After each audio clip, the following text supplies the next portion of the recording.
नमस्कार साधकों, स्वागत है आपका हठ योग में। शिव संहिता और कुंडलिनी शक्ति, इस वीडियो में मैंने पूरा विस्तार से बताया है। तो चलिए शुरू करते हैं और अंत तक बने रहिए ताकि पूरा कुंडलिनी शक्ति जो शिव संहिता में बताया गया विस्तार से, उसका वर्णन मैं आपको बता पाऊँ पूरा विस्तार से। मूलम अतः उदयरिव दिव्य रूप सहस्रारा सरोरुहम ब्रह्मांड वाक्यस्य देहस्य बाह्ये तितस्थिति मुक्तिदम कैलासो नाम तस्वै महेशो यंत्र तितस्थिति अकुलाख्यो अविनाशी च क्षय वृद्धि विवर्जितः। देखिए यहाँ पर अभी विस्तार से शिव संहिता में शिव जी विस्तार से बता रहे हैं कुंडलिनी शक्ति के बारे में, कैसे ये किस तरह से हमारे शरीर में है। तालु के ऊपर भाग में दिव्य सहस्त्रधर कमल है। यह कमल मुक्तिदाता ब्रह्मांड रूपी शरीर के ऊपर, शरीर के बाहर स्थित है, अर्थात शरीर के ऊपर अंत में है। इसी कमल को कैलाश कहते हैं। इसी स्थान में महेश्वरी की स्थिति है। यहाँ ईश्वर निराकुल, अविनाशी और क्षय वृद्धि रहित है। देखिए अभी दूसरा यहाँ पर मूलम स्त्यानस्तस्य ज्ञान मात्रेण नृणाम संसार्यास्मिन् संभवा नैव भूयः भूतग्रामं संताभ्यस्यो गत्कतुः हर्तु स्वाच्छ शक्ति समग्र। अर्थात अभी यहाँ पर दूसरा श्लोक में शिव जी बता रहे हैं कि ये शक्ति किस तरह से काम करती है, कहाँ तक व्याप्त है अपने शरीर में। तो यहाँ पर उसका विस्तार से बताया गया है। इस स्थान के ज्ञान मात्र से जीव का यहाँ संसार में फिर जन्म नहीं होता और सर्वज्ञ यज्ञ ज्ञान योग अभ्यास करने से जीव मात्र के स्थित संहार करने की शक्ति उत्पन्न होती है। तो देखिए कैसे शक्ति उत्पन्न होती है।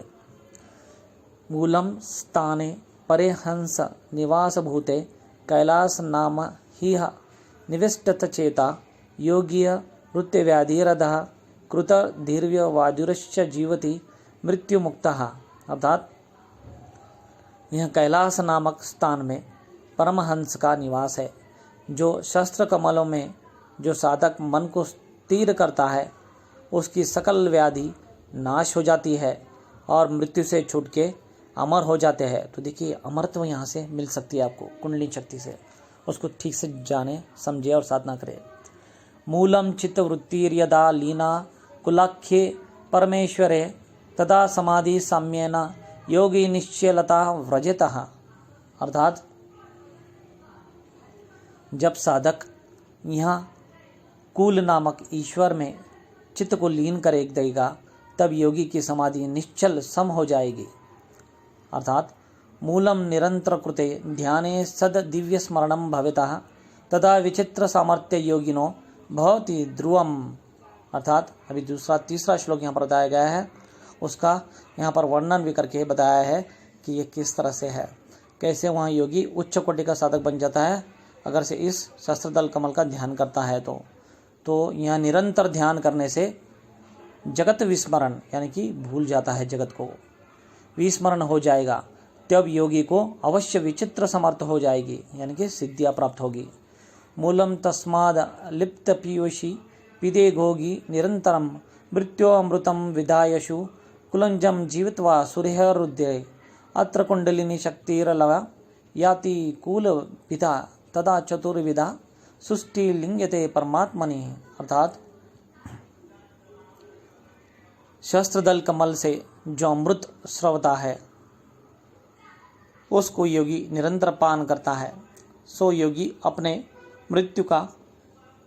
मृत्यु विधान पूर्वक कुल संहित जय करके, देखिए शस्त्रदल कमल से अमृत स्रव होता है और वह नाभि में गिरकर भस्म होता है। तो योगी उसे नाभि में गिरने नहीं देता है, जीवित हो जाता है और यही शस्त्रदल कमल में कुल रूपा कुंडलिनी शक्ति का लय हो जाता है।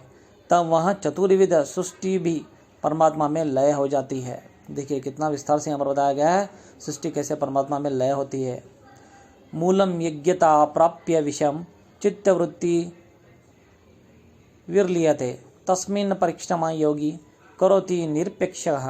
अर्थात यहाँ शस्त्रदल कमल के ज्ञान होने से, अर्थात इस विषय को प्राप्त करने से चित्तवृत्ति का लय हो जाता है इस हेतु से इसके ज्ञानार्थ निरपेक्ष रूप से योगी परिश्रम करे, यानी कि अभ्यास करे, प्रयत्न करे। इस साधना का योगी सतत सत्कार पूर्वक प्रयत्न करे। मूलम चित्रवृत्तिर्यदा यह योगी भुवित्तम तदा विज्ञाय तो अखंड ज्ञान रूपी निरंजन। अर्थात यहाँ पर बताया गया है कि जब योगी की चित्तवृत्ति इसमें निश्चय लय हो जाएगी तब अखंड ज्ञान रूपी निरंजन का प्रकाश होगा, अर्थात ज्ञान होगा, अर्थात विवेक ख्याति समाधि सिद्ध होगी।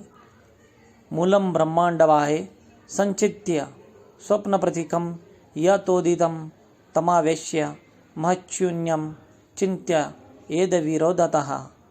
यहाँ पर आगे बताया गया है कुछ इस तरह से कि ब्रह्मांड यानी कि जो सृष्टि है उसका, तो यहाँ पर यह भी बताया गया है ब्रह्मांड के बाहर, अर्थात ब्रह्मांड रूप शरीर के बाहर पूर्वोक्त स्वप्न प्रतीक का चिंतन करे, उससे चित्त को स्थिर करके महत्व शून्य का शुद्ध वृत्ति से चिंतन करे। मूलम आद्यंतर मध्य शून्यम तत्कोटि सूर्यस्य प्रभमः चंद्रकोटि प्रतिकाश्यम भस्य सिद्धि माच्यतः। अर्थात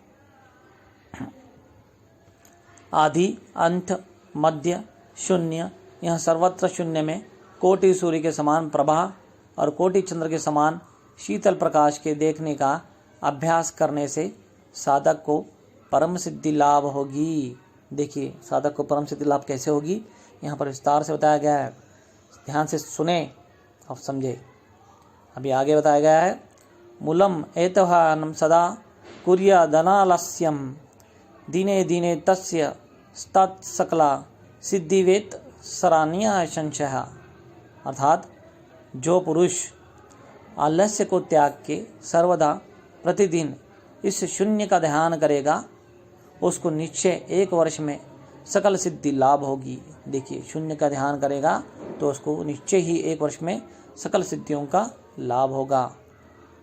मूलम क्षणार्ध निश्चलम तंत्रमानो यस्य भवेदवम एवं योगी सद्भक्तः सर्वलोकेषु पूजितः तस्य कल्म संकल्पताक्ष तक्षणा देव नश्यन्ति।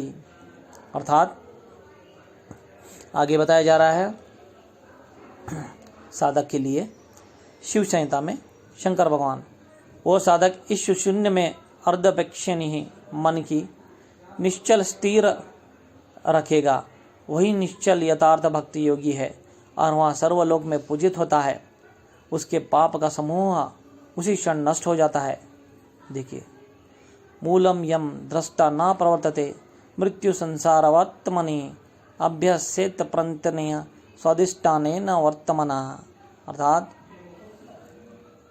इसके अवलोकन करने से मृत्यु रूप जो संसार पथ है इसमें भ्रमण करना छूट जाएगा, अर्थात जन्म मरण से रहित हो जाएगा। देखिए पुनरपि जनरे पुनरपि मरणम पुनरपि जनरे जठरे शयनम, हर बार जन्म लेना पड़ता है, मृत्यु लेना पड़ता है, हर बार गर्भ में आना पड़ता है। इससे वहाँ साधक मुक्त हो जाएगा यहाँ ज्ञान को प्राप्त होते ही। इसका अभ्यास स्वादिष्टान मार्ग से यत्न करके करना उचित है। मूलम एतद्वानस्य महात्म्यं यमया वक्तुं न शक्यते यह साधयति जानति स्वस्य माकमणि संपतः सम्मतः।